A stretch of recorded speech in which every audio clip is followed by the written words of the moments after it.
कैसा रहा कोचिंग का आपका ओवरऑल तजुर्बा? मुख्तसर था लेकिन कैसा रहा? सुना है बड़ी सख्ती आप प्लेयर्स के ऊपर करते थे और जुर्माने और माने भी किए और थोड़ा सा सख्त माहौल आपने रखा था। हम्म। नहीं, मैंने कोई सख्ती नहीं की।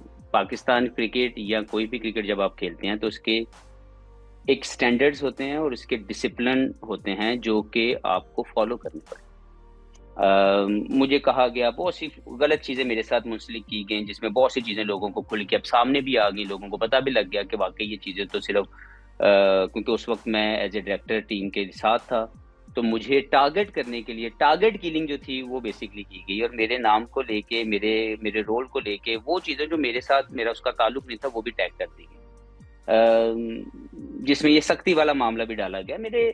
मैं कैसे किसी पे सख्ती कर सकता हूँ? अगर कोई बंदा ड्रेसिंग रूम में सोया हो, आप ऑन ड्यूटी हैं इस वक्त, बिल्कुल ऑन ड्यूटी हूँ मैं। अगर आप इस वक्त सोए होंगे तो इंटरव्यू कैसे करेंगे? हाँ, जाहिर है कौन ऑन ड्यूटी होता है। आप सही कह रही है। तो अगर क्रिकेटर ड्रेसिंग रूम में सोया होगा तो क्रिकेट कैसे खेलेगा? तो अगर मैंने ये कहा कि यार कोई भी जो जो मैच के दरमियान प्लेयर होगा ड्रेसिंग रूम में, वो ड्रेसिंग रूम में नहीं सो सकता, तो मैंने कुछ गलत कह दिया? या ऐसा होना चाहिए? अगर ऐसा होना चाहिए तो बिल्कुल ठीक है, आप भी सो जाए और इंटरव्यू फिर कोई और कर लेगा।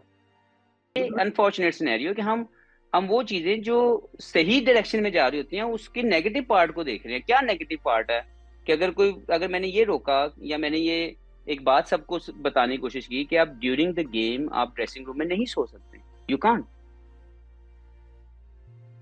तो इस तरह की चीजें मेरे साथ मुंसलिक की गई हैं, इस तरह के बीसियों चीजें ड्यूरिंग माई 2 मंथ्स टेन्योर जो मेरे ऑस्ट्रेलिया और न्यूजीलैंड में गुजरी, उसमें वो गलत चीज जो मेरे साथ थी नहीं उसको मुंसलिक कर दिया गया, और मेरे पास कोई प्लेटफॉर्म नहीं था कि मैं उसको एड्रेस कर सकता।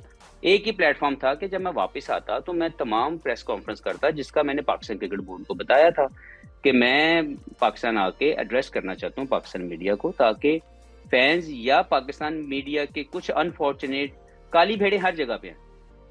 तो आपके जर्नलिज्म के अंदर भी बहुत सी काली भेड़े हैं, उनमें से बहुत सी काली भेड़ों ने कोशिश की कि वो इसको टारगेट करें और इस रोल को जो है वो गलत साबित करने की कोशिश करें, हालांकि उसमें कुछ गलती नहीं थी। 2 माह में मैं क्या बदल सकता था?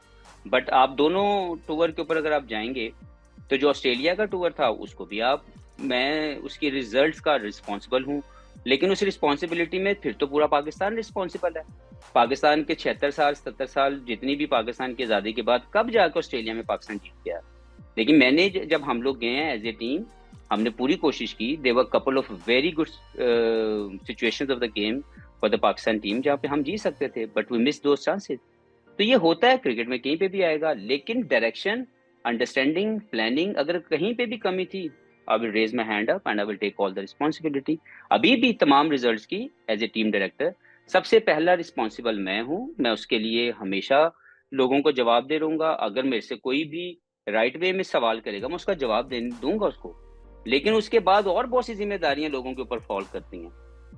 क्या वो अपना हाथ खड़ा कर रहे हैं या उन्होंने कभी अपना हाथ खड़ा किया और जिम्मेदारी ली कि वो राइट प्लानिंग नहीं कर सके? लेकिन ऐसा कभी भी कहीं पे नहीं आएगा। लेकिन ऑन जहाँ पे मेरी बात है, मैं एज ए टीम डायरेक्टर इन दोनों टूर्स की अनफॉर्चुनेट जो रिजल्ट्स आए, जो अच्छे रिजल्ट्स नहीं थे, not in Australia not in New Zealand, मैं उसकी जिम्मेदारी लेता हूँ। लेकिन मेरी प्लानिंग 4 साल के मुताबिक थी, मैं 2 माह में कुछ नहीं बदल सकता था। और एक अनफॉर्चुनेट एक वो टीम मुझे मिली थी जो बिखरी हुई थी, जिसकी हर चीज टूटी बिखरी इधर उधर पड़ी हुई थी। उनको इकट्ठा करने में, उनको राइट वे में एड्रेस करने में, उनके इश्यूज उनको रीगैदर करने में टाइम चाहिए था, जो अनफॉर्चुनेटली मुझे नहीं मिल सका। जी, मुझे पता चला था कि जो एक टूर मैच था ऑस्ट्रेलिया में, उस मैच के दौरान कुछ पाकिस्तानी प्लेयर्स जो थे वो ड्रेसिंग रूम में सोते हुए पाए गए थे। मेरा ख्याल है कि कहीं पे भी आप जब प्रोफेशनल ड्यूटी कर रहे होते हैं तो आप उस प्रोफेशनल आवर्स के अंदर नहीं सो सकते। मैंने ये लर्न किया।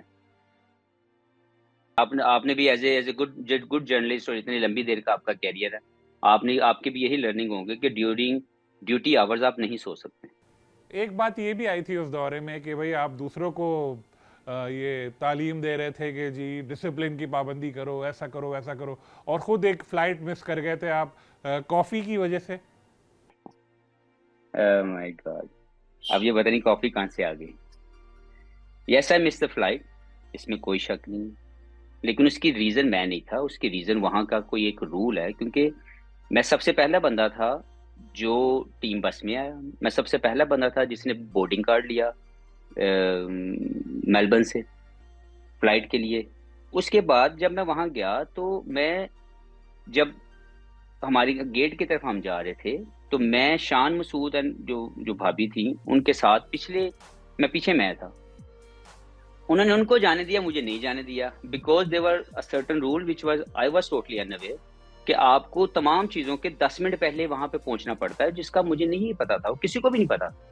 तो उन्होंने मुझे कहा कि ड्यू टू दैट रूल हम आपको इस फ्लाइट में नहीं लेके जा सकते, आपको हम ट्रांसफर कर रहे हैं नेक्स्ट फ्लाइट जो कि हाफ एन आवर बाद। तो due because of that rule मुझे दूसरी फ्लाइट लेनी पड़ी।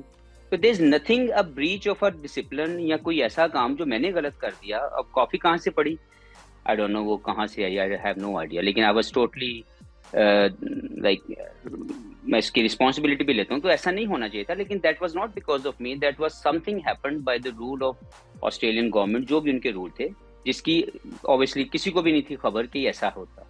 तो जिसकी वजह से मैं अगली फ्लाइट में गया जो आधे घंटे बाद थी। लेकिन जब हम सिडनी पहुंचे तो मेरी फ्लाइट पहले पहुंची, क्योंकि वो जो फ्लाइट थी वो किसी वजह से डिले हो गई, किसी वजह से लेट आई।